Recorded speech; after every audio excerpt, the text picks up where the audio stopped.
Welcome to Learning English, a daily 30-minute program from the Voice of America. I'm Ashley Thompson. And I'm Dan Novak. This program is designed for English learners, so we speak a little slower, and we use words and phrases especially written for people learning English. Today, you will hear stories from John Russell and Katie Weaver.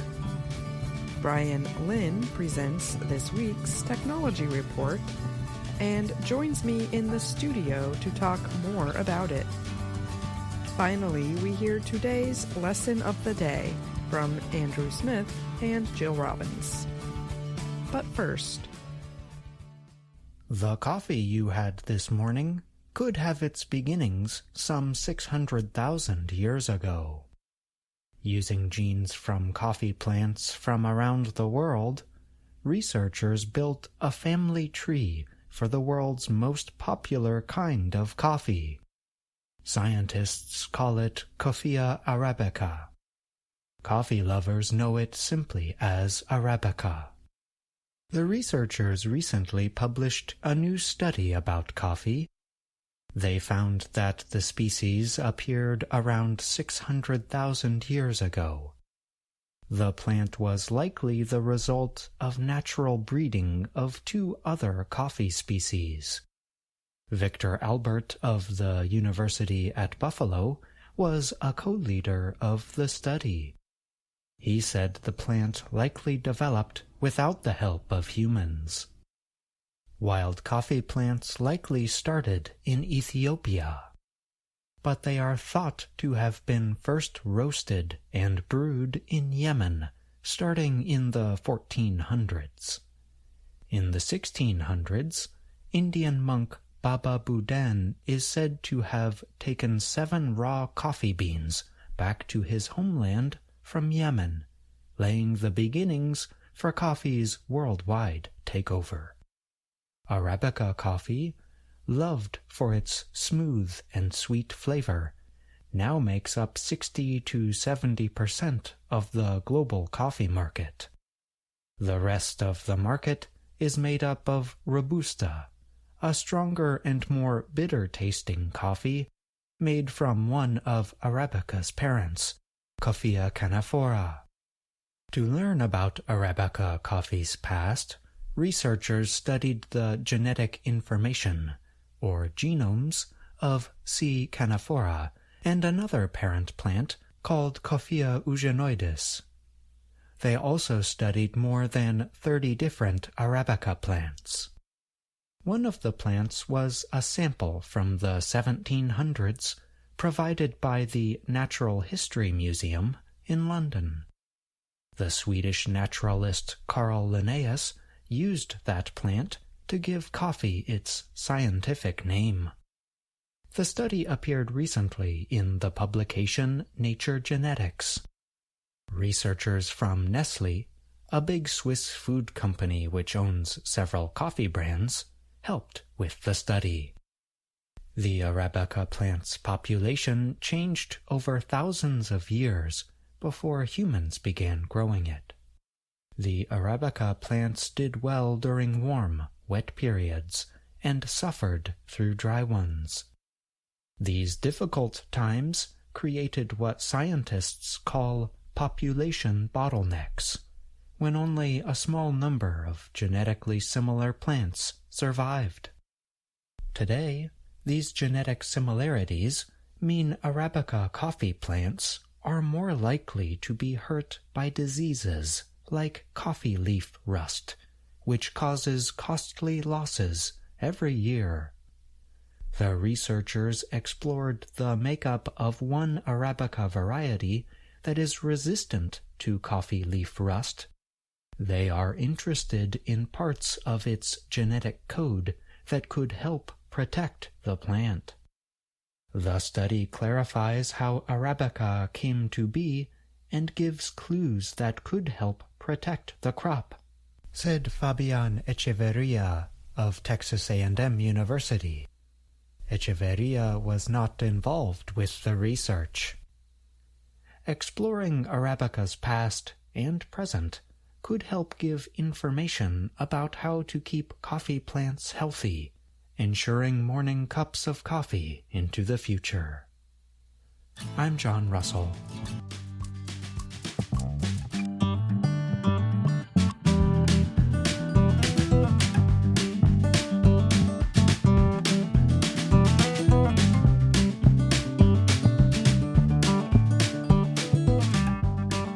Rainfall in the United Arab Emirates flooded streets in the desert nation and closed Dubai International Airport on Wednesday. The state-run WAM news agency called the rain that began Tuesday a historic weather event. It reported the rainfall as higher than anything documented since the start of data collection in 1949. Rain also fell in Bahrain, Oman, Qatar, and Saudi Arabia. However, the rains were more severe across the UAE. One possible cause of the record weather may have been cloud seeding. Cloud seeding is done to increase rainfall. Small planes burn special salt material as they fly through clouds.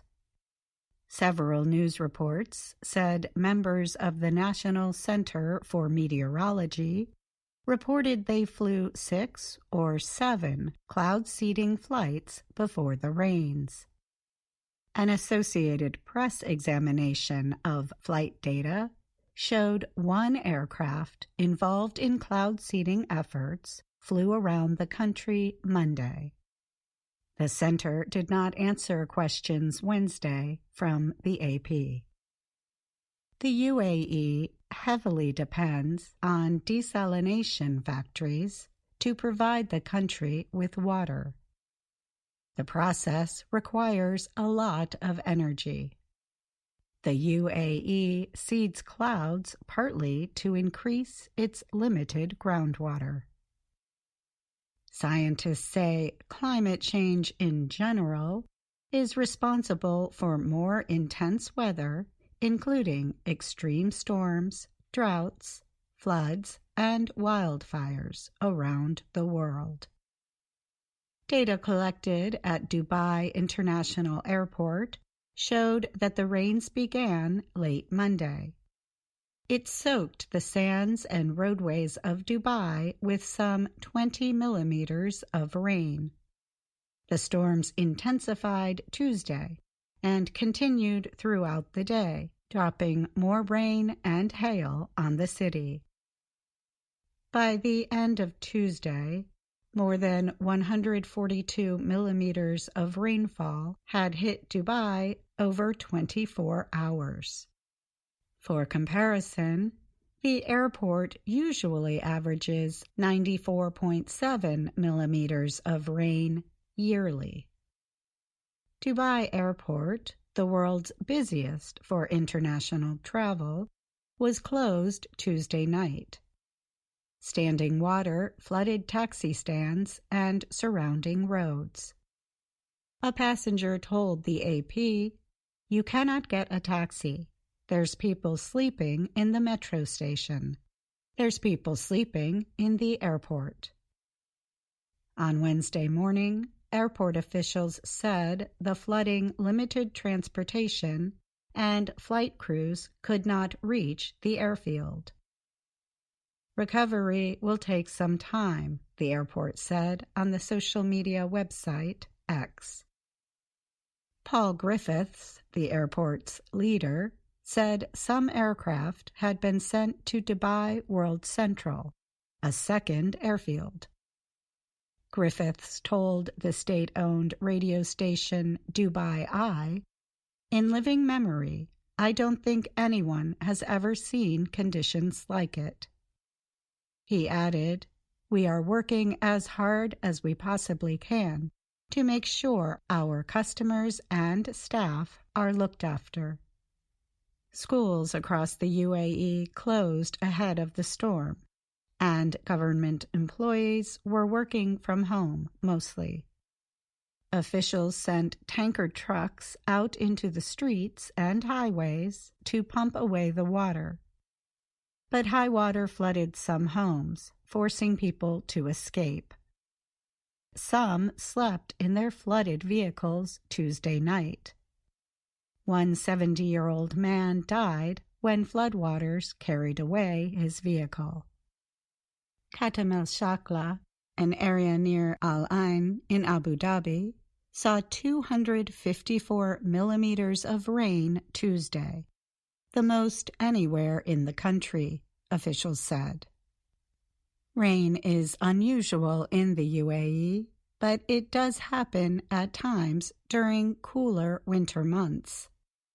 Many roads and other areas lack pump, piping, or other systems to deal with heavy rainfall.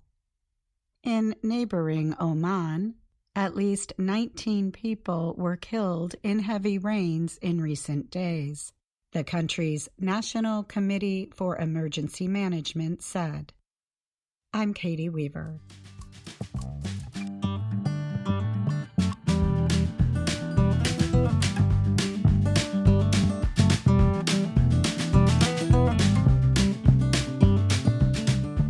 A report by a cybersecurity company suggests that nearly half of the world's internet traffic is now produced by computer systems called bots. A bot is a software program that often works by itself on the internet to perform the same kinds of actions as humans do.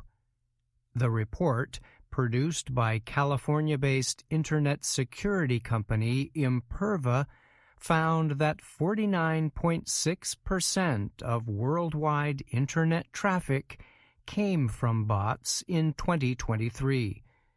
That is the highest level reported since the company started examining bot traffic levels in 2013. Traffic from human users fell to 50.4%. Imperva's study also found that web traffic linked to bad bots grew to 32% in 2023, a rise of 30.2% from 2022. Nanhi Singh heads application security at Imperva. She said in a statement that bots are currently one of the most pervasive and growing threats facing every industry. Bots are generally designed to visit websites and independently search for many kinds of online information. They are able to operate at much greater speeds than humans and can process repeated searches and process large amounts of data. Online search advisor Yoast notes that some bots are considered good because they are built to carry out legal, productive activities for businesses. Bots can also be useful to individuals through tools such as OpenAI's chatbot ChatGPT. A chatbot also operates online independently but can assist humans with searching, writing, or processing large amounts of data in a short period. ChatGPT and similar tools are known as generative artificial intelligence, AI. Other bots are considered malicious or bad because they are trained to hack or break into network computer systems. These kinds of bots present themselves as humans and collect private data or financial information that can be used to commit crimes. And some bots are designed to spread misinformation and false news. Some bots, called scrapers, visit web pages and scrape or capture all the data on the website they can find. Another kind is known as a spam bot, which is designed to overload a website or social media service with messages or emails.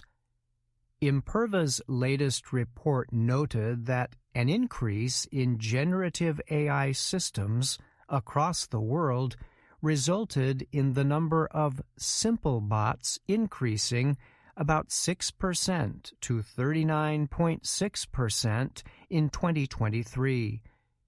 Much of this increase was linked to active AI training systems on the Internet known as large language models. Such systems collect huge amounts of online data to train AI systems like ChatGPT.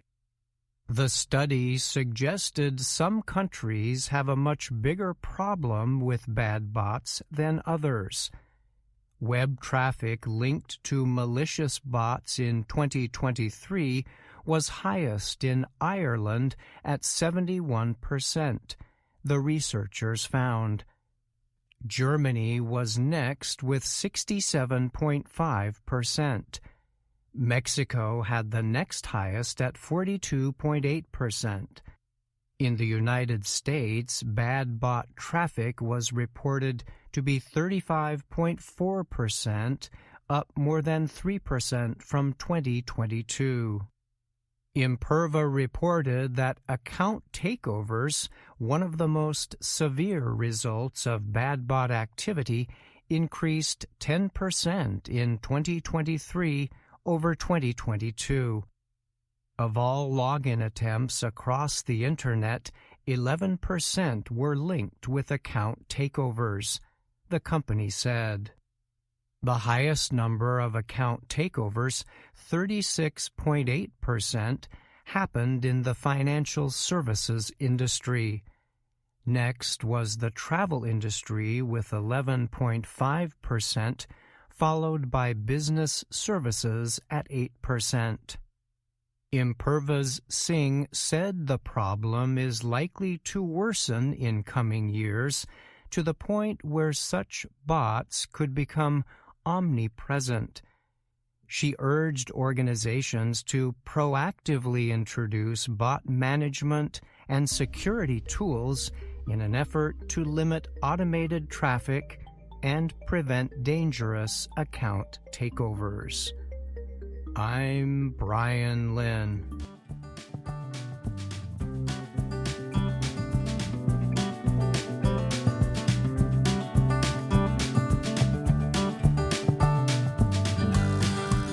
Brian Lynn is here now to talk more about his technology report. Hi, Brian. Thanks for joining me. Sure, Ashley. Glad to be here. This week, you reported on a technology industry study that looked at the continued influence of automated computer bots across the Internet. The report noted that currently about half of worldwide Internet traffic is produced by bot systems. Did the researchers suggest any action businesses or individuals can take to limit harms caused by this kind of traffic? Yes, so the advice given by security experts to businesses, for example, is to build up all the company's digital defenses and try to prevent any holes in server security that might result in account takeovers, which can be very dangerous. And companies can be aware of this bot-generated traffic, but may not be well equipped to deal with the problem themselves. So the advice is for businesses also to consider hiring experts to help prepare for such attacks. What would be an example of an account takeover linked to bad bot activity? Yes, one way this works is when cybercriminals are able to steal the usernames and passwords of online users. Armed with these, they can then deploy many bots to get into and really take over those user accounts. And these could be bank accounts or credit cards, for example. And the cybercriminals could either abuse those accounts themselves, steal from them, or they could sell access to the data to other individuals or groups. Okay. Thanks again, Brian, for joining me today. You're welcome. Thank you, Ashley.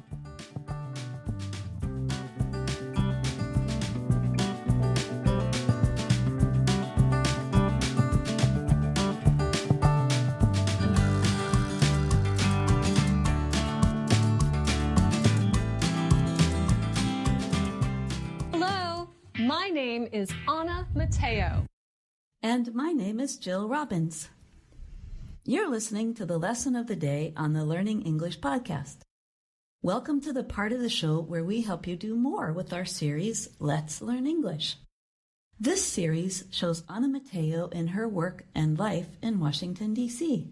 We talked about lessons 21 and 22 in our recent podcasts. Today, we'll take a closer look at lesson 22. Anna is planning her new children's show with her producer, Amelia.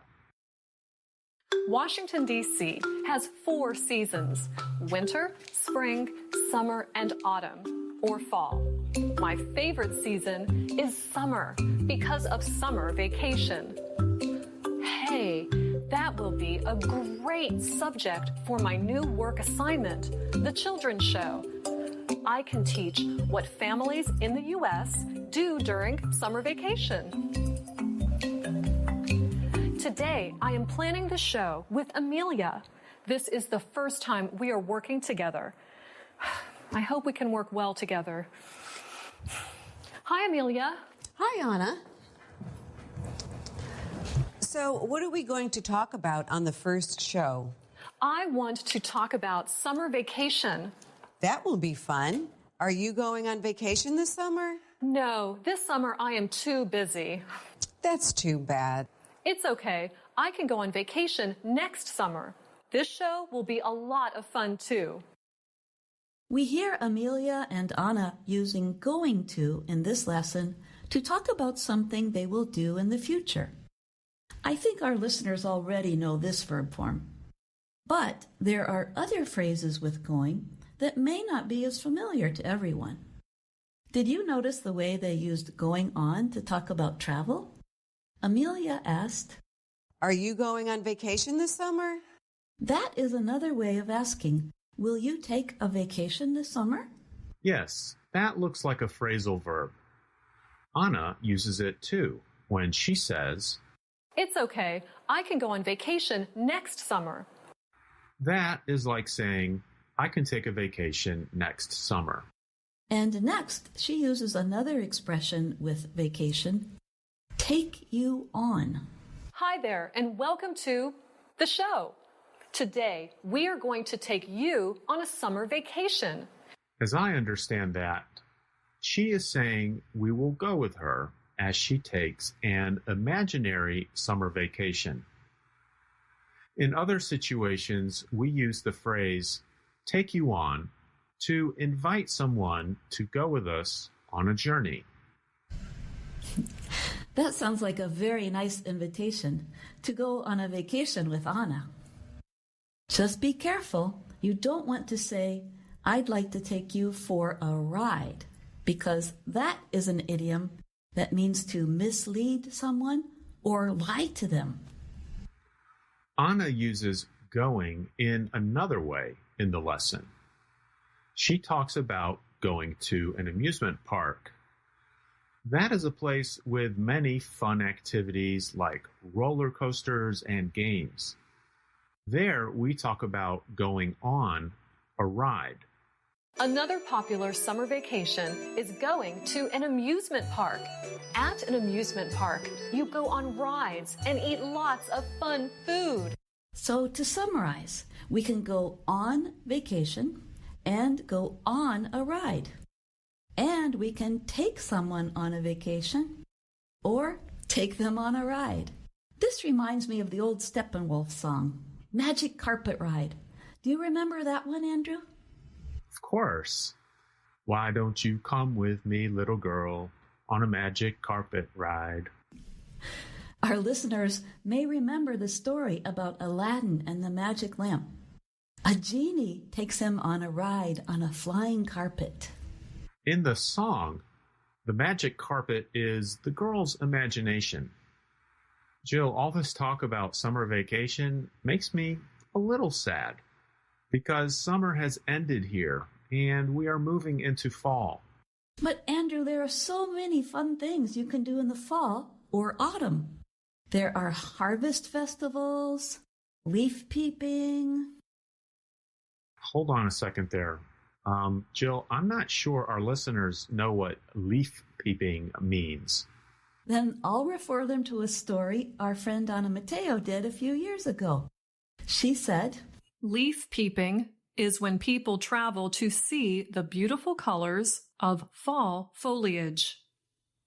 Foliage is another name for leaves, and fall is another word for autumn. Peep is to take a quick look at something. Like you might peep inside a box to see what's inside.